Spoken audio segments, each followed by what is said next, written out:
I grew up among Christians, and I praise the Lord for the Christians that I grew up among who loved the Lord, loved the Bible,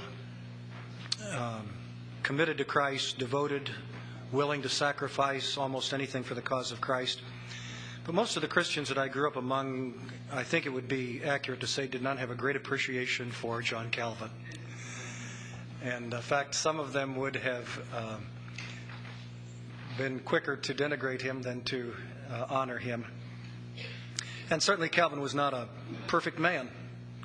You can find things in his life that I'm sure he is unhappy about now that he's with the Lord, wishes that he could go back and do over, as all of us do. Is there anybody here who doesn't have anything in your life you wish you could go back and do over? But the more I have learned about the life of Calvin over the years, read his works, learned about his life and influence in ministry, the more amazed I am at his godliness, his humility, his knowledge, and the influence which he had upon the Church of the Lord Jesus Christ, particularly in the the Western world. Next to Martin Luther, he was the key figure in the Protestant Reformation. Some would say that his influence was greater than Luther's. It might be hard to evaluate that. Maybe our doctor has an opinion about that, but I'll tell you what, once you've named Luther and Calvin, you can't find anybody else who even comes close. And God used these men to spark what we call the Protestant Reformation, which really was a return of the gospel. And we are here today, spiritually speaking. We enjoy the freedoms and the understanding of the gospel and the liberty that we have today because of the life and ministry of John Calvin. Some of that life is going to be presented to us today by Dr. Ed Panosian, who is here with his wife Betty. Dr. Panosian taught 52 years at Bob Jones University in the area of history. He's been retired now for 6 years. Was chairman of the Department of Church History, and also in the seminary, the Division of Church History, was the chairman of the department there. His wife Betty taught speech for 49 years. They're members of Hampton Park Baptist Church in Greenville, South Carolina. They have 3 children, 5 grandchildren, and he is still active in the work of the Lord. Though he's retired from teaching, he still travels from place to place and does exactly what he's doing here today. I had trouble getting up with him to talk to him about being here today some months ago when we were trying to arrange this. Finally got a hold of him and he said, "Oh, you just caught me in 5 minutes. Half an hour. I'm going to catch a plane to, I forget where, Kansas City. I'm gone again." So he's very active. We thank the Lord for that. I wonder how many people are here today who were students of Dr. Ed Panosian at some time in your past. Would you raise your hand? Look at that. For many years, every freshman at Bob Jones University had to take History of Civilization. And everyone who took History of Civilization had Dr. Ed Panosian. And I tell you, that was an amazing class. So with no further word, would you come?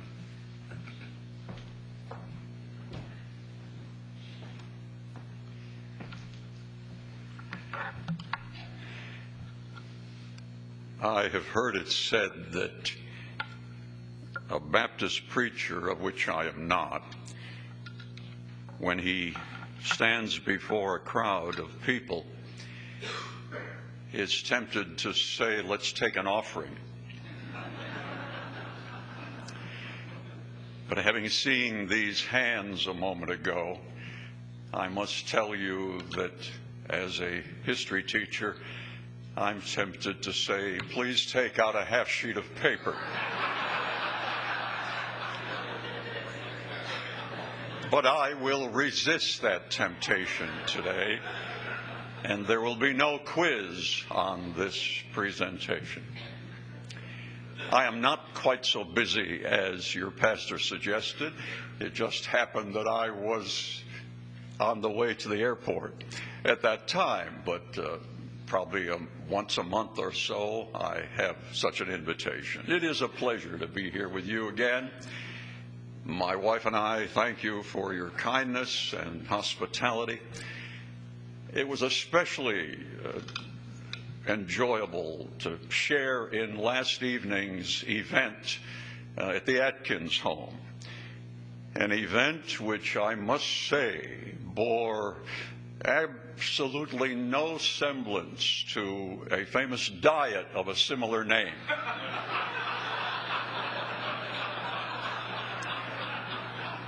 We were magnificently treated, satiated, enjoyably conversed with old friends, some old friends, and some old friends of many generations. It's been a pleasure particularly to get to see again your pastor's parents, whom I had known decades ago, and to see them so agile in their approaching maturity.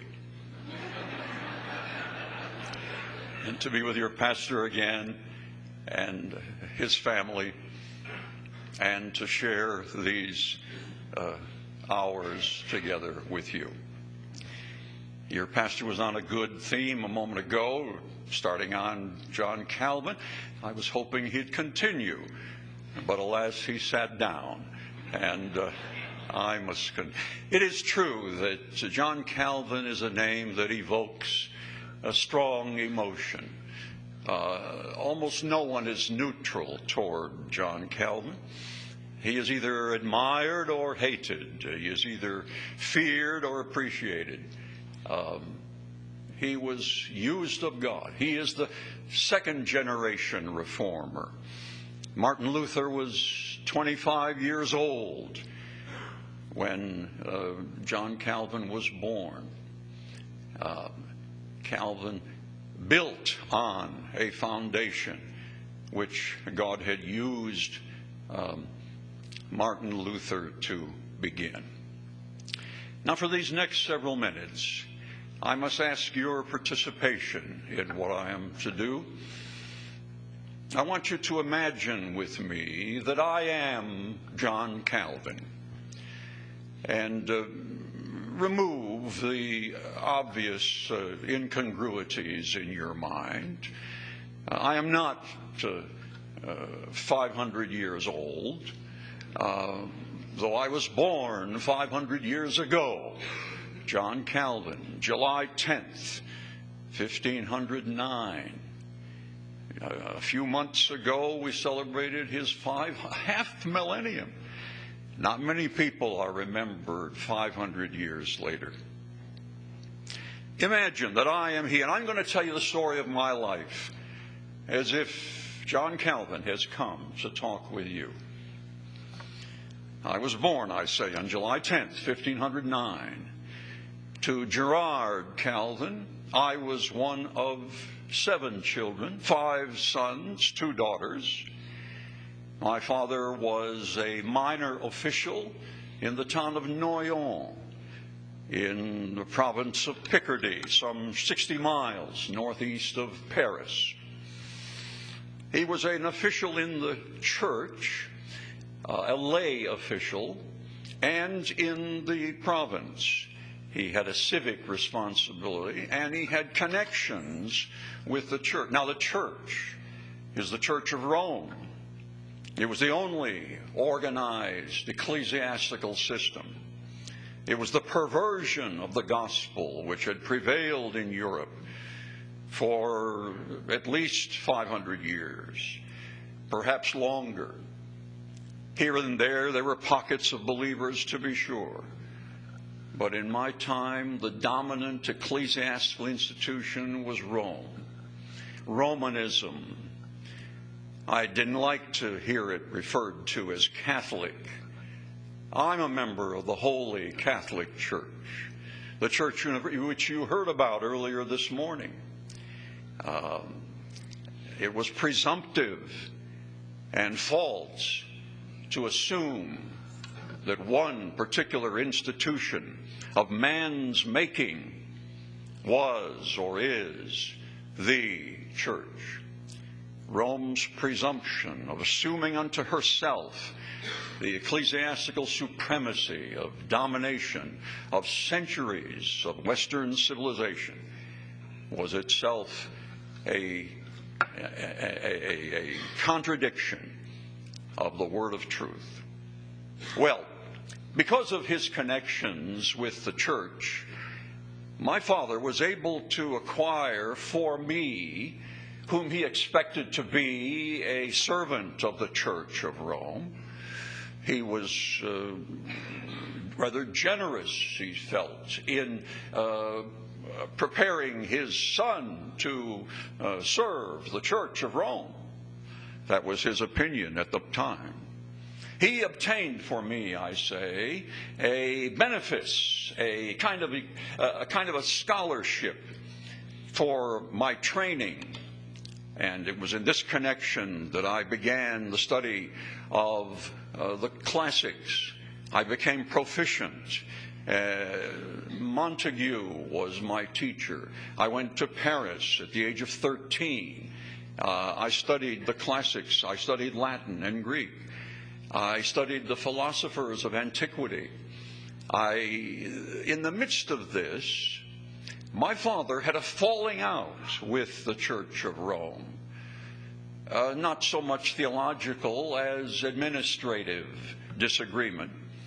And he now proceeded to deny the services of his promising son to the church, as he had formerly intended. And he now my father inclined me to the study of law. In the providence of God, this was an additional preparation for what I did not then anticipate. So I went to Orleans. I went to Bourges and studied at the universities there. In Paris, the classics; at Orleans and Bourges, law. And prospered. I was a serious student, I must say, beyond expectation. I did harm to my body by long hours of study and careless ingestion of food. I took one meal a day. I studied late into the night. I laid the groundwork for many physical difficulties in years that were to follow. I had dyspepsia, indigestion almost continually. I eventually had the gout. I had fever. I had the ague, and suffered much physically by the abuse of my body for the sake of study. Now, most students in your generation are not inclined to such excess, to be sure.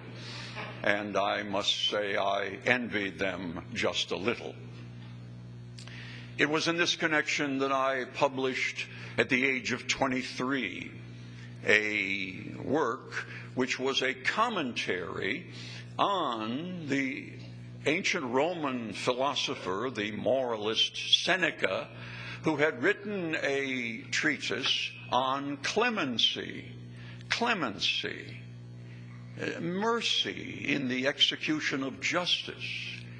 It is interesting, as I look back on it, that I had at that early age an interest in this subject long before my spiritual reception of God's gracious provision of clemency for my soul.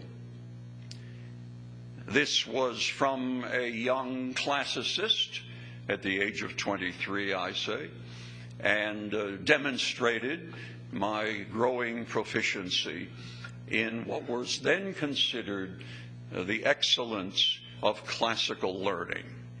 I was a young classical Renaissance scholar and nothing more. After my father's death, I was freed, as it were, from the responsibility to continue in the direction of his preference for me, and was at the point where I had to make decisions for myself as to what my future would hold.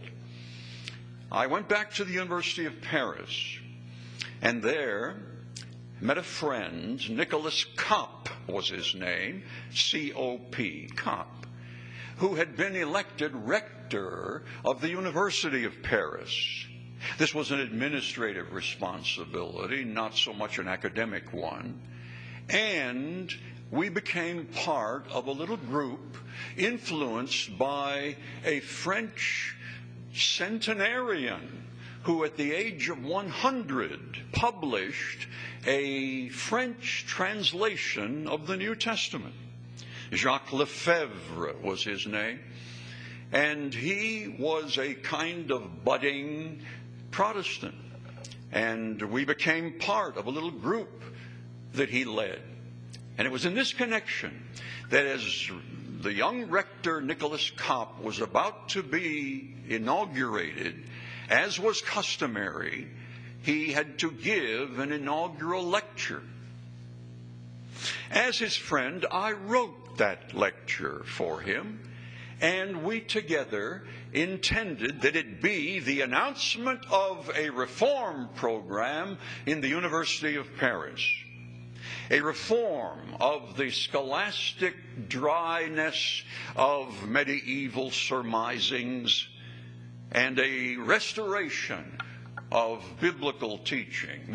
We took the position that the scholars of the Middle Ages were ignorant of the gospel, and we were calling upon the faculty of the University of Paris to return to the Scriptures as the source of their inspiration when they studied theology. Paris was known for the study of theology, as Orléans and Bourges were known for law. Now, this speech, when presented before the university faculty, led to a riot, an uproar by otherwise staid, robed scholars. They were incensed at such a suggestion and virtually rioted and stormed upon the speaker and his friends. And we fled. I fled in disguise to escape. Nicholas Kopp went to a neighboring city. I went as far away as I could. I went back to Noyon and resigned my benefices. I had also become a chaplain at the age of 12, a do-nothing position, merely attached to an income. And I resigned any connection. I was not yet saved by the grace of God. It was indeed an enigma to scholars. I don't describe in any detail my coming to Christ, as did Luther, as later was to do Wesley and many others, Spurgeon, far beyond my time. I refer in the commentary on the Psalms, I refer simply in later years to my sudden conversion, where God Himself instantly brought me to submission. That's all I say. But it was no less real and no less true. Now, a mission to perform. Now, no longer a Renaissance scholar seeking to help the church to purify itself, but now setting about to a reformation. Much has been said about the relation between me and Martin Luther. I had many young friends who opposed Luther and thought he was rough. Indeed he was, and thought he was less refined, and indeed he was. He was also a German, and I hope I offend no one by saying that. And my French smoothness was a little more gentlemanly in some respects. But I refused to let any of my colleagues and students in later years say a word of opprobrium toward Luther. I admired, I appreciated the labors that he had begun and upon which we of later generations were to build. In connection with this event in 1533 at the University of Paris and the riot that it produced, a posting of the placards, posters, occurred on a certain night in August in the city of Paris. Posters were put up during the night secretly, and they were discovered in the morning all over the city. Posters denouncing the Roman Mass as a vile perversion. One of these placards had boldly been posted in the king's bedchamber. So the first thing he saw upon wakening, and before his morning whatever, he was confronted with this attack on the central sacrament of his church, this perversion of the ordinance of communion. And this forced the king, Francis I, to begin a process of severe persecution against these budding Protestants. We fled, they fled. I then went down to southern France, where the king's sister, Queen Margaret of Navarre, who was a woman of some piety, in order to help assist her in encouraging her brother to cease the persecuting of these young believers, with little success. And then proceeded northward to the city of Basel in Switzerland, a city which already had developed a significant printing industry, publication, printing. I cannot emphasize too much the significance of printing, movable type printing. In the middle of the 15th century, less than a century before my time, God had used men to introduce a mechanical scheme of rapidly reproducing words on a page. After centuries of handwriting, without any means of duplication except by handwriting again. In your generation, you don't even use carbon paper anymore, whatever that is. Your means of rapid reproduction of words. But do you remember when in later years, William Tyndale had completed a translation of the first 5 books, the Pentateuch of the Old Testament, from the Hebrew, and took ship to another town, during which there was shipwreck, and everything except souls on board were lost at sea, including the copy, which was not a copy. It was the original of the translation, which he was going to have printed in a neighboring city. The labor of months lost at sea, and no, what do you call it, backup on your, what do you call it, computer? Whatever those things are, you see. Now, a opportunity to reproduce mechanically, rapidly, multiple copies. It was as if angels now were our couriers.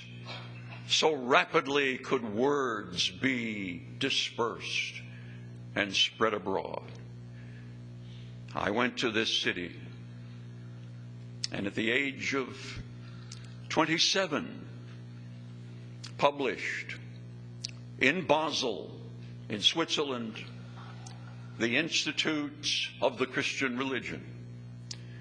at the age of 27, reflecting and written in French.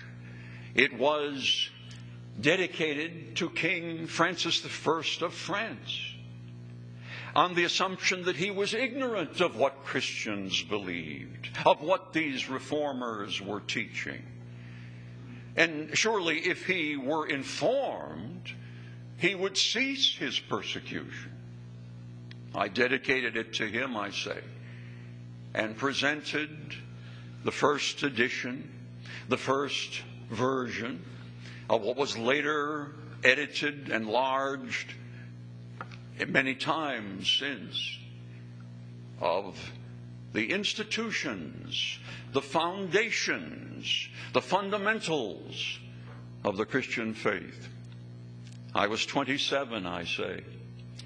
It was remarkable to me to learn in later years that this became the most articulate presentation of the doctrine of truth taught by the Reformers, the essential foundational principles of the Protestant Reformation.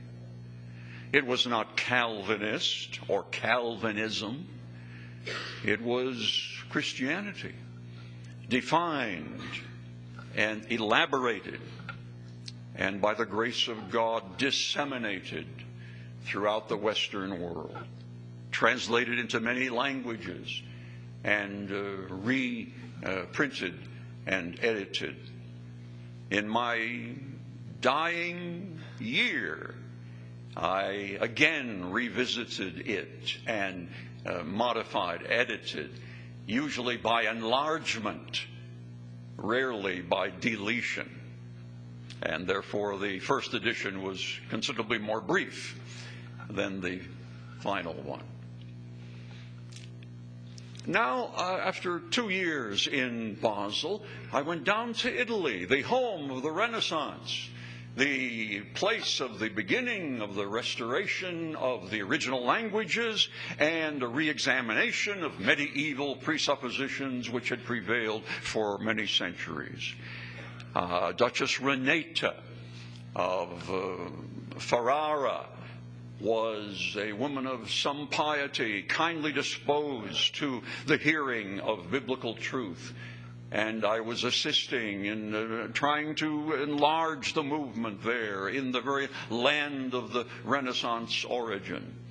But soon the Inquisition's influence was to be felt, and I fled Italy and now took my journey back, I thought, to Basel or to Strasbourg, neighboring towns. I say Strasbourg on the border between France and Germany. I'm not sure which I intended to eventually settle in. I thought I was going to settle in Basel, there to do the work of a scholar and serve God with my pen and publish that which would be of help to the reformers and their followers throughout the world. The direct route to Basel was hindered by temporary warfare between the Empire and the French, the German Empire and the French. And therefore I had to take a detour which took me to Geneva. Geneva,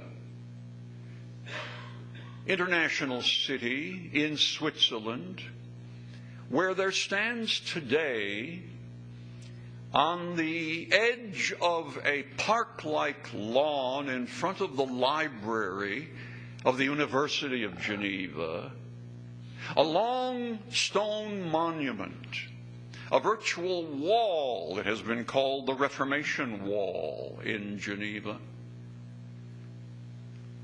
perpendicular to which, at each end, is a monument to Martin Luther and Ulrich Zwingli, German reformers who had preceded the Reformation in Switzerland, in Geneva. And this monument contains more than life-sized statues emerging from the stone wall, over 100 feet long, of statues of various individuals, one of whom is John Calvin. I mention this because above the statues on this wall are three Latin words: post tenebras lux, L-U-X, which translates after the darkness, light. This became the motto of the city of Geneva. It was not yet so in 1536 when I arrived, but it was to be so. After darkness, light. For how many of you is that a valid testimony? After darkness, light. I say I had to stop briefly by the city of Geneva on this journey intended to either Basel or Strasbourg. It was July, most biographers say August, but there was a 2-week spread in there before I finally made a decision. I intended to spend one night in Geneva. Took a room in the inn, which was not only the inn for travelers and the restaurant for the hungry, it was also the center of news for anybody traveling through. Anybody who stopped was grilled, was questioned about what was going on wherever he had come from. The outside world. News traveled slowly, and it was travelers who were often its couriers. News was spread of my arrival. It had been just shortly before that the publication of the Institutes of the Christian Religion had been received. News of my arrival came to the ears of a young man who just 2 months earlier had begun a kind of reformation in the city of Geneva. William Farel was his name, F-A-R-E-L, William Farel, a fiery preacher, a red-haired Elijah kind of man.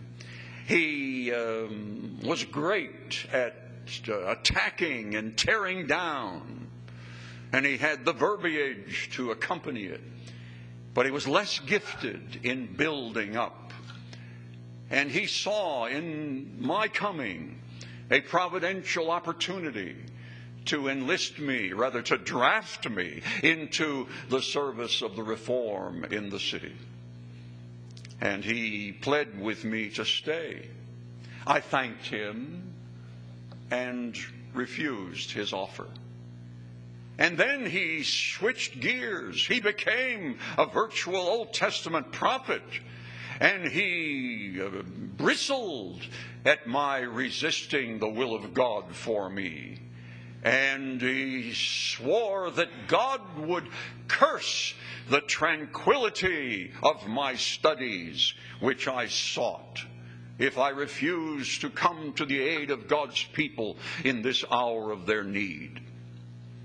I was quite surprised and more than a little taken back by this clarity concerning the will of God for me, given to another, but fearful of the threat which he had launched.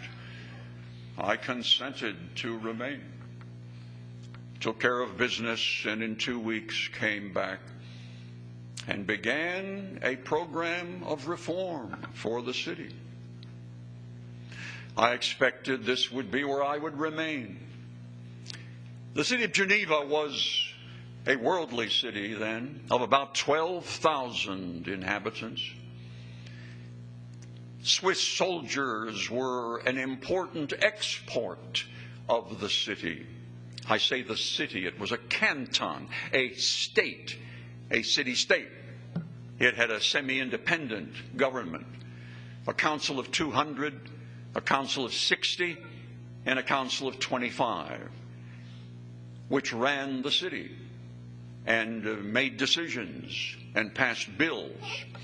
And the council of 25 was the continuous institution. The other councils met periodically. And it was customary in that day for the city council to determine the moral tone of a city. They passed regulations of social and economic and legal, political concerns. And there was great concern for the fact that these Swiss soldiers for hire, because of their evident quality as mountain men, Swiss Alps, rugged, effective, they were hired as mercenary troops by other people fighting wars. And they went off to those wars, and they came back with the sins and the experiences and the diseases of army camps back then. And they brought back much of the worldliness to a city which was already sufficiently so. And there was a concern to establish regulations for moral cleansing for the city. At first, Farrell and I proceeded sermons and Bible lessons from the Scriptures, and people listened and seemed attentive. But there was an underlying group of libertines, as they called themselves, which name itself suggests their attitude toward regulation and limitation of moral action. And there was an underlying resistance. Finally, on Easter Sunday of 1538, after 2 years in the city and 2 years of attempted building of a spiritual foundation, on the night before Easter Sunday, the citizens had frolicked on the shores of Lake Geneva with all kinds of dissolute behavior. And I refused on Easter Sunday morning to offer the communion to those, to such a city which had shown little concern for the piety and obedience to the Word of God. And this was met with the city council deliberating, and in 3 days they expelled Farrell and me from the city of Geneva and gave us 2 days in which to leave. It was almost as if I shook off the dust of the city from my feet as I continued a journey begun 2 years before and delayed by this episode. An unthankful people who did not want the limitations of the word of truth, who preferred their own wills to the will of God, and thankfully left and went to the city of Strasbourg. In Strasbourg were people, and still so today, I'm told, who speak French and German. It's on the border between those two countries. There were a number of French refugees who had fled the King Francis I's persecution. They wanted a pastor. I finally agreed to come, though I was resistant for a time because of my experience. I did not want any official position. But I became the pastor of French refugees in this French-German town. I taught at a university there. And while there, I responded to a letter sent by a Roman Catholic cardinal, Cardinal Sadolito, addressed to the people of the city of Geneva, condemning those leaders who had led them astray Calvin and Farel, and graciously offering to receive them back into the Roman fold. A friend in Geneva, there were still a few, sent me a copy of that letter, and I responded on behalf of the people of Geneva. They were not altogether out of my system. And wrote a letter twice as long to Satellito,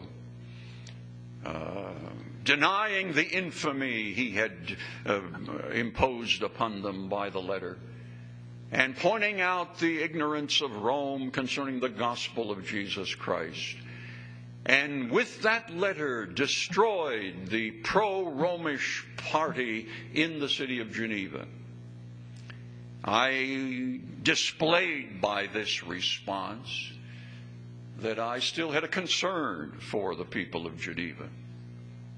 While in Strasbourg also, I took a wife. I was about 30 years old. I met and became interested in a widow of an Anabaptist leader who had died recently of the plague. She had several nearly adult children at the time, poor, godly. It was a new experience for this now maturing scholar. We had a daughter who died 2 days after birth. No, a son. And 2 daughters subsequently, both of whom died in infancy. So there was no progeny in the natural sense. 9 years we had together, enjoyable and pleasant years. And I describe with tender tone in letters after her passing to friends, which belies the charge often heard of my coldness of heart and lack of human emotion. While there now in Strasbourg, I receive an invitation from the city of Geneva again. Things have changed here. We want you back.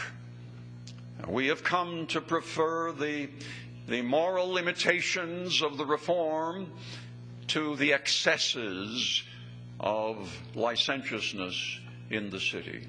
No, thank you. I've been there once. You do not want the government of God in your midst. They importuned and implored, and I fled to a neighboring town.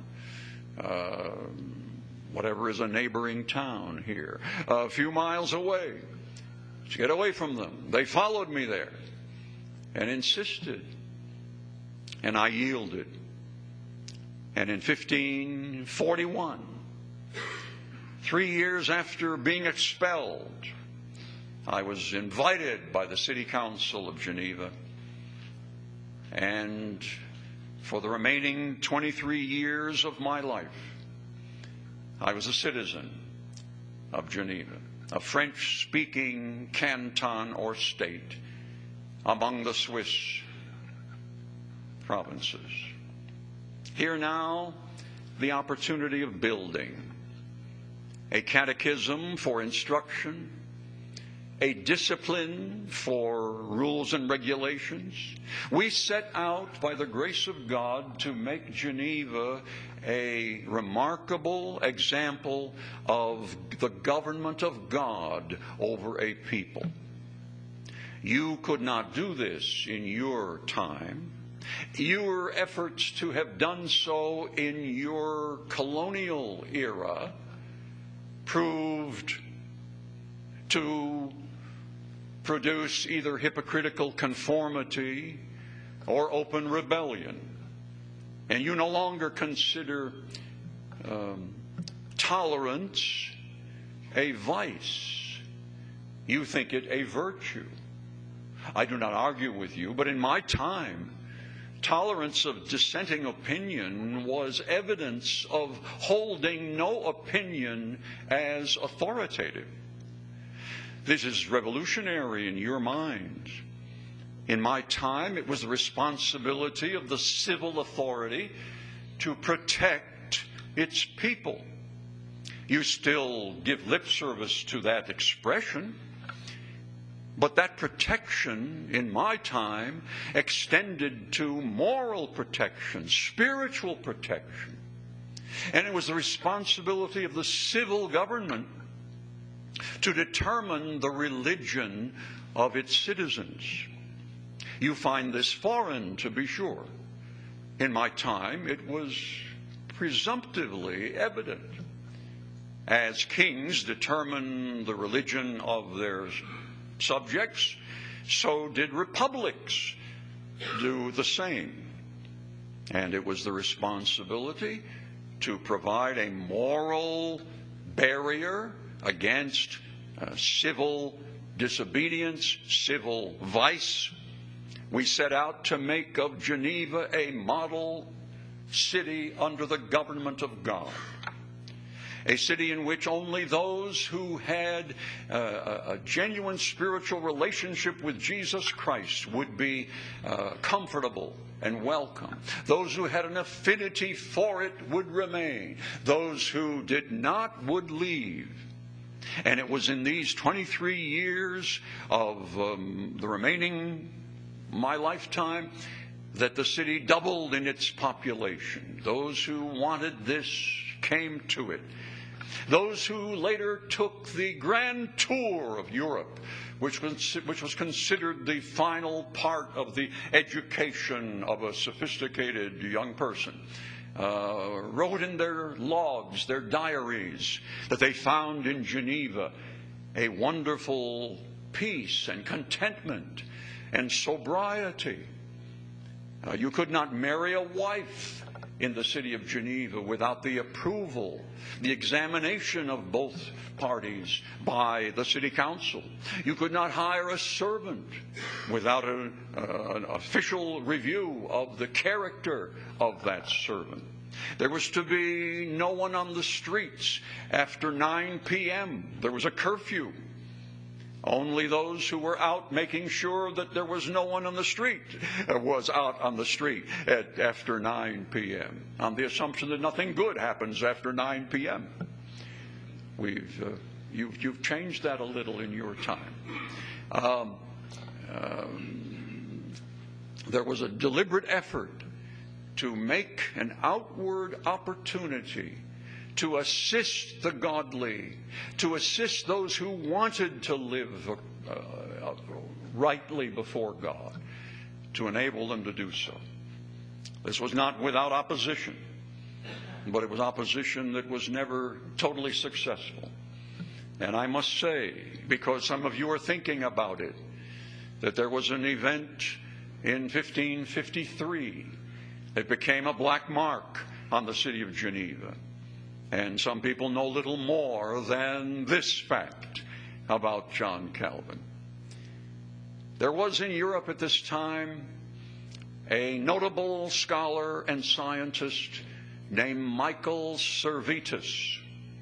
He was a kind of Leonardo da Vinci. He could do everything but paint and sculpt. He was an inventor. He was a medical physician. He was a geographer, an astronomer. He was a technician. And he was a most vocal anti-Trinitarian philosopher. He set out to destroy the doctrine of the Trinity. He published a work entitled Errors Concerning the Trinity. That's intended to raise some hackles. He also took a copy of my Institutes of the Christian Religion and wrote in his hand marginal notations of all my errors.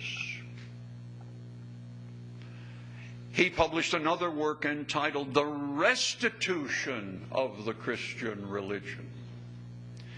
institutes versus restitute.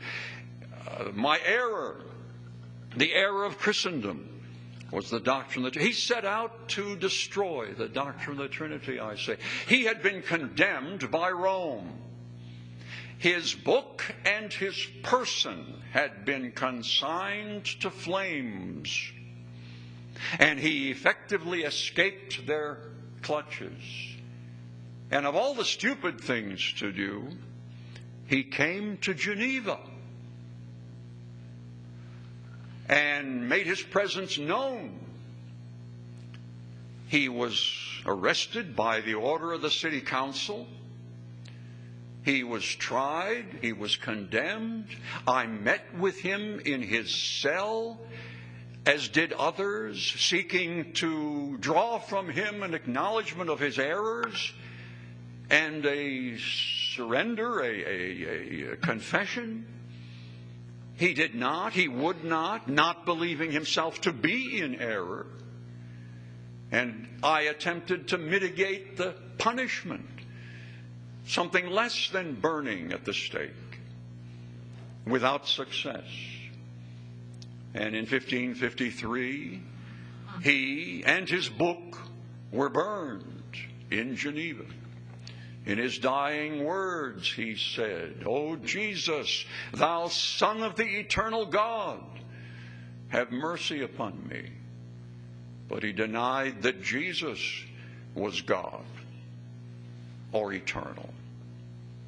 Now, you will rightly say in your time that it was wrong to burn a man for his beliefs.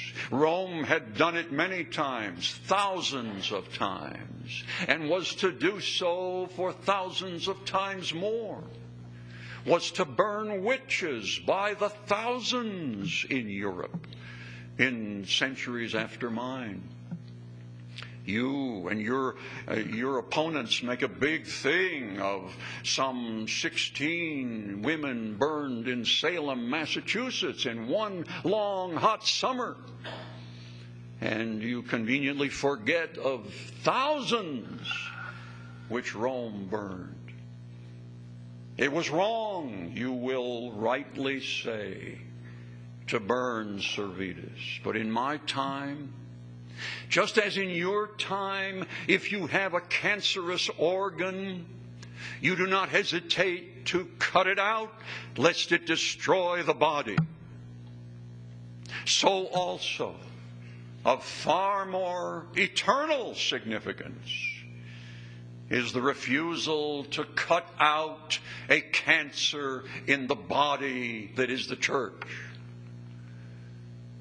And human sympathy took a seat behind biblical fidelity. Now times have changed. I understand that. I did not understand it in my time, because times in my time had not changed. And you will acknowledge that this was wrong. And so it was. But I repeat what you should always remember.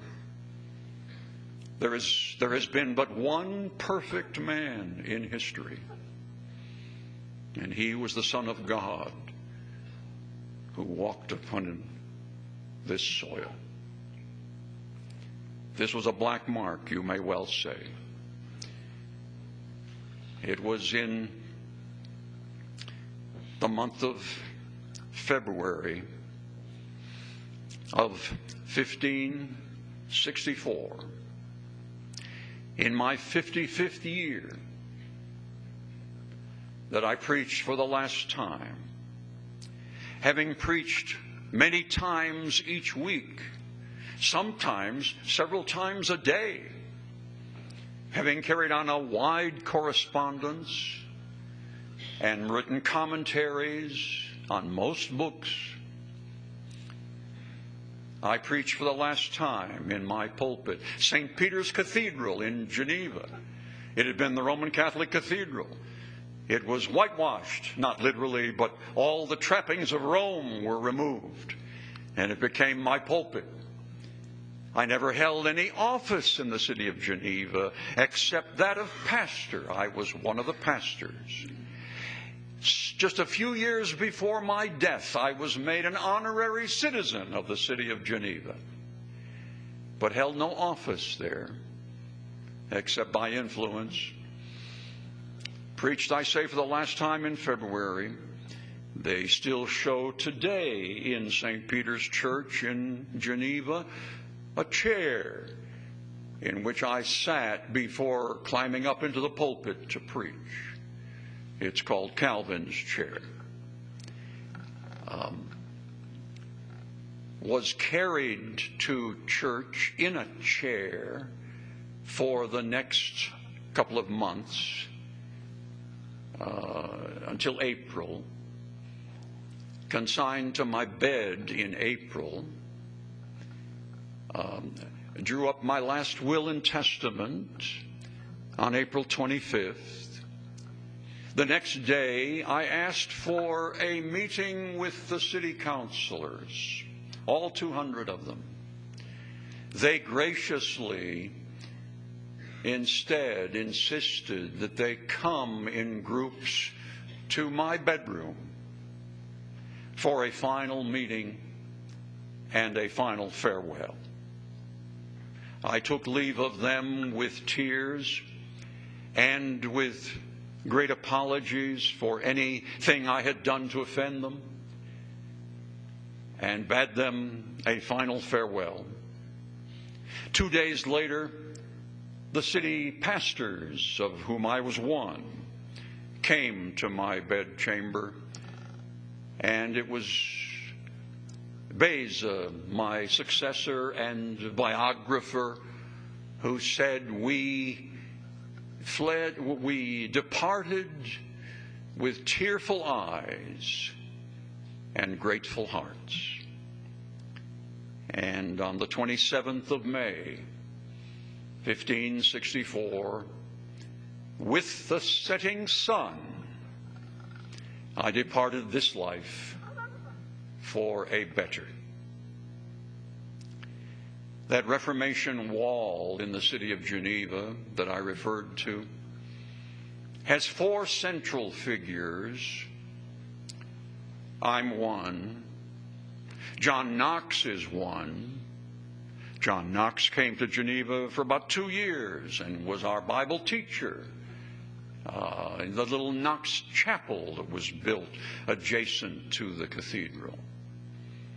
And also is William Farrell, and then Beza, the biographer and friend and successor. Those 4 central figures. Then on the arms extending on the sides are 4 additional figures, suggesting the influence of my work and Geneva and the Reformed movement.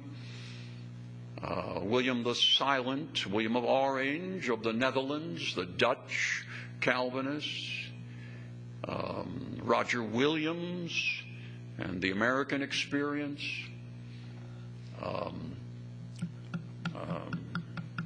the Brosny, the Hungarian, and who is the English?